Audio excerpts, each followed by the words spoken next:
What's up with the YouTubians? Listen, apparently Bob Iger and Kevin Feige are at war. That's what the rumor is, that Marvel and Disney are having some disagreements.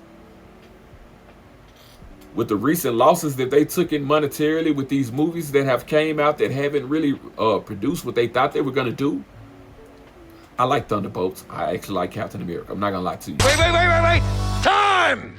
You know, everybody, you know, Deadpool and Wolverine, it made bread. It made $1 billion. Okay.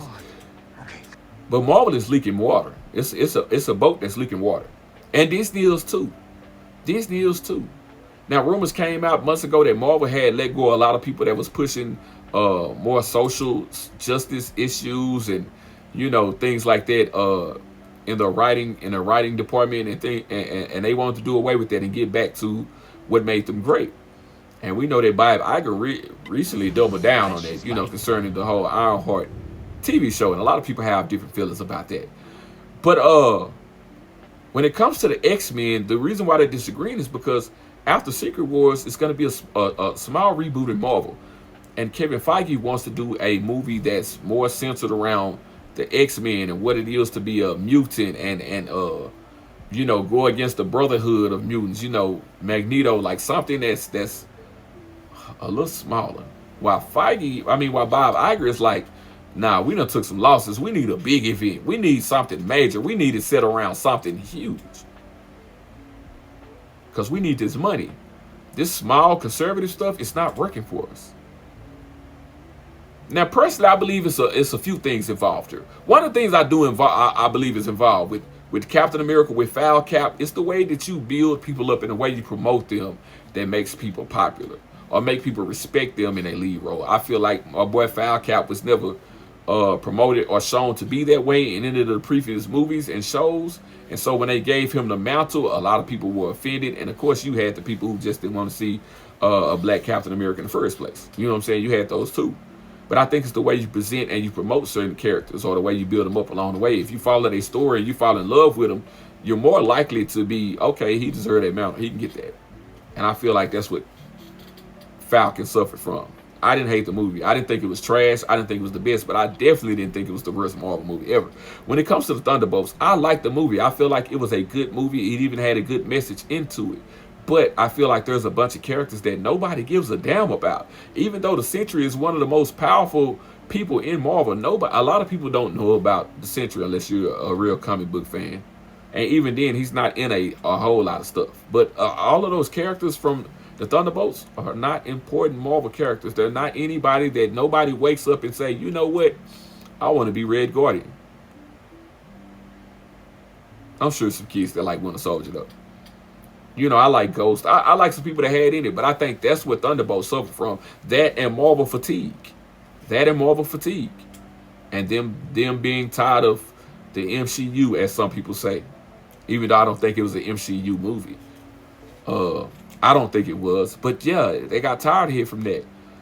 I've been the one pushing, let's get to the mutants. Marvel, if you want to make $1 billion, just get to the mutants. We kind of don't give a damn about the Avengers anymore. Just get to the mutants. And they on their way to the mutants.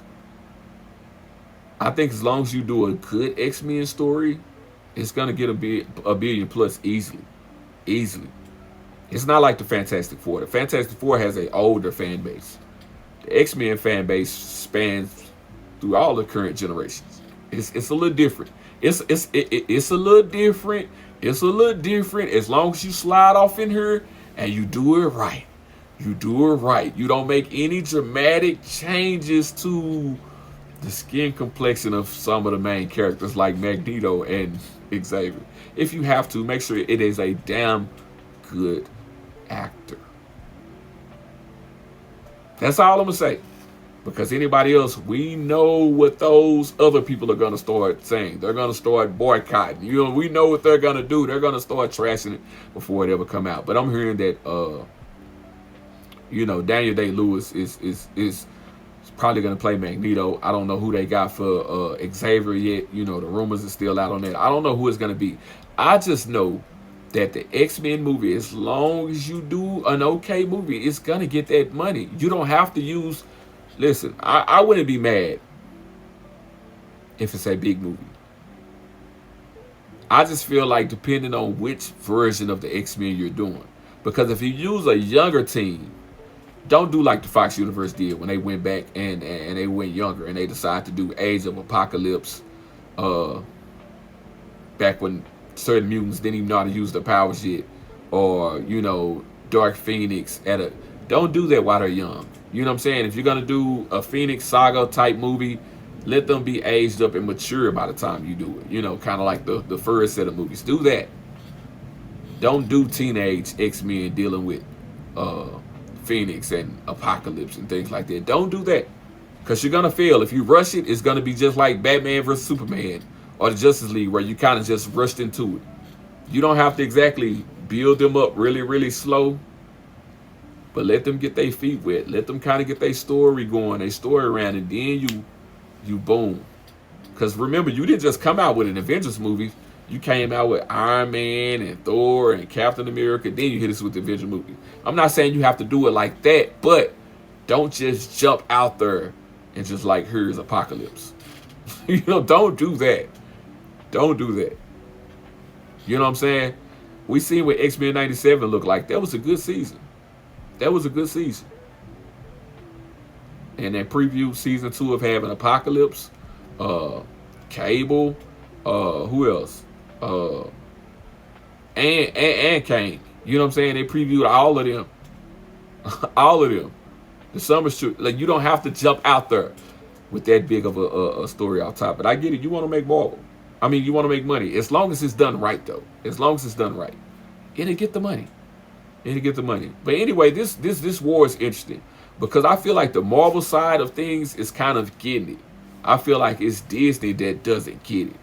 And Kevin Feige supposedly once said that, hey, Disney, y'all the one who have handicapped us. Y'all the one who have did this to us and put us in this position. It ain't us. We didn't make these choices. Y'all did this. Disney over there like, no, we can't do no wrong. Meanwhile, Star Wars sucks.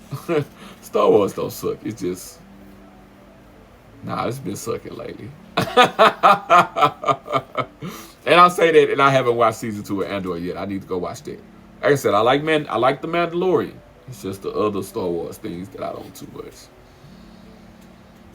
care for. Junior.